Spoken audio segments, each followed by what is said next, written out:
Hi, this is Sarkar. Welcome to my channel Sarkar Movie Cults.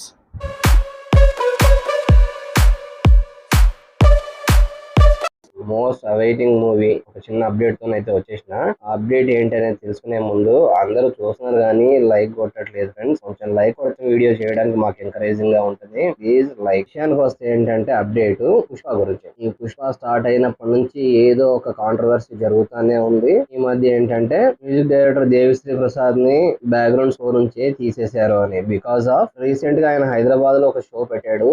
ఆ షోకి ఆయన time కేటాయించడం వల్ల మూవీకి టైం స్పెండ్ చేయలేకపోయాడు. దాని వల్ల ఇక్కడ డిలే అవుతుందని ఆయన పూర్తిగా అక్కడ నుంచి తీసేసి ఇప్పుడు బ్యాక్గ్రౌండ్ స్కోర్ కి తమన్ ని తీసుకున్నారు ఈ సినిమాకి. అయితే తమన్ గురించి తెలిసిందేగా, ట్యూన్స్ ఉండవు, కొత్త మ్యూజిక్ ఉండదు, కొత్త సౌండ్స్ ఉండవు, ఏముండవు. తాను కాపీ చేసుకోవడానికి ఎక్కువ ట్రై చేస్తుంటాడు. బట్ అట్లాంటిది ఆయన ఎందుకు పెట్టుకున్నారో ఇంత పెద్ద ప్రాజెక్ట్ కి నాకైతే అర్థం కాలేదు. First of all second thing ఏంటంటే ఏం గొడవలు ఉన్నా, ఏం పర్సనల్ ఇష్యూస్ ఉన్నా సరే దేవిశ్రీని తీసేయడం మాత్రం సినిమా లవర్స్ అయితే చాలా డిసప్పాయింట్ అని అనుకోవాలి. అది ఇప్పటి వరకు వచ్చిన సుకుమార్ అండ్ దేవిశ్రీ కాంబినేషన్ లో చూస్తే అన్ని సినిమాలు హిటే ఉన్నాయి వాళ్ళవి.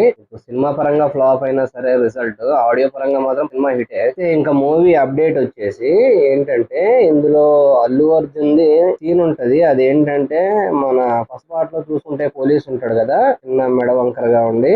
ఆ పోలీస్ ఎవరైతే ఉన్నారో ఆయన అల్లు అర్జున్ ని న్యూడ్ గా పోలీస్ స్టేషన్ లో వేసి చిత్తకొట్టే సీన్ అయితే ఒకటి ఉన్నది. ఒక 6 minutes సీన్ ఉంటది. అది ఆ సీన్ నుంచి అల్లు అర్జున్ క్యారెక్టర్ ట్రాన్స్ఫర్మేషన్ అనేది జరిగి అక్కడ నుంచి లీడ్ తీసుకుని జాతర సీక్వెన్స్ కి వచ్చేసరికి టోటల్ సీక్వెన్స్ 18 minutes ఉంటది. అలాగే ఈ సీక్వెన్స్ మొత్తాన్ని 60 కోట్లు పెట్టి చేశారు. ఈ సీక్వెన్స్ మొత్తం షూట్ చేయడానికి అయితే 45 days టైం పట్టింది. బట్ కళ్ళు బ్లింక్ చేయకుండా చూస్తారు మీరు ఈ సీక్వెన్స్ మొత్తాన్ని. చాలా బాగుండబోతుంది ఈ సీక్వెన్స్ మొత్తం. సినిమాకి హైలైట్ ఇది. రీసెంట్ గా మూవీ టీం వాళ్ళే ఇచ్చిన అప్డేట్ ఇంకోటి ఏంటంటే శ్రీలీల ఇందులో ఐటమ్ సాంగ్ లో చేయబోతుందని టీం వాళ్ళే అప్డేట్ ఇచ్చారు. మనకు అదైతే తెలుస్తుంది. నువ్వు అంటావా మామ లెవెల్లో ఉంటుందో దాన్ని మించి ఉంటుందో ఇంకా మనం వెయిట్ చేసి తీరాల్సిందే.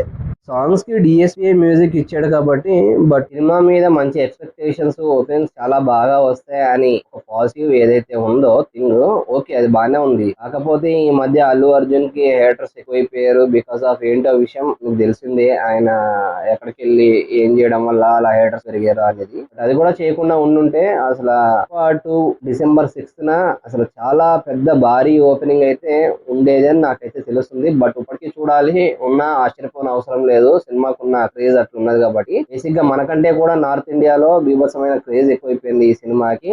అసలు అక్కడైతే విపరీతంగా వెయిట్ చేస్తున్నారు మనకంటే కూడా ఎప్పుడు రిలీజ్ అవుతుందని. బట్ ఇక్కడ కూడా మన ఆడియన్స్ కి ఆ కాంట్రవర్సీ అవ్వకుండా అయినుంటే బాగుండేది. ఇంకా నెక్స్ట్ మరో మూవీ అప్డేట్ ఓజీతో మళ్ళీ మీ ముందుకు వస్తాను.